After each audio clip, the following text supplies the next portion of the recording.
యవన బిడ్డలారా, మీ మీద ఎంతమంది ఆశలు కలిగినా తెలిసిన నీ తల్లిదండ్రి కడుపు కట్టుకొని కష్టం చేసి వాళ్ళు ఉపవాసం ఉన్నామని కూడా నీకు ఒక్కరోజు కూడా చెప్పరు. చెప్పినారు ఎవరికైనా? వాళ్ళకి లేకపోతే కూడా కొంగులో దాపెట్టుకొని నీకు తీసుకొచ్చి ఇచ్చారు.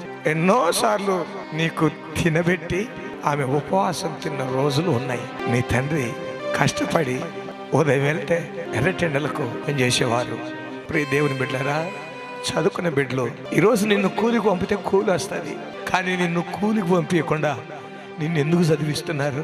పార్కులలో లేకపోతే బస్సుల స్టాండ్లలోనో బస్సులలో కూర్చొని వెనక బెంచ్లో కూర్చొని వాళ్ళతో వీళ్ళతో చాటింగ్లు చేసుకుంటూ మాట్లాడుకుంటూ ఫోన్లలో మాట్లాడుకుంటూ జీవితాన్ని అపవిత్రంగా మార్చుకోవాలన్నా?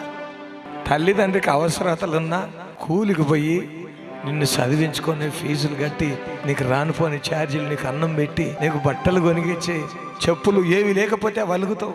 మా అమ్మ మంచిది కాదు, లేకపోతే మా నాన్న మంచోడు కాదు, రకరకాలుగా బాధపడతావు. ప్రియ దేవుని బిడ్డలారా, వారిని మీద పెట్టుకున్న ఆశలు, వారి ప్రేమను అర్థం చేసుకోండి.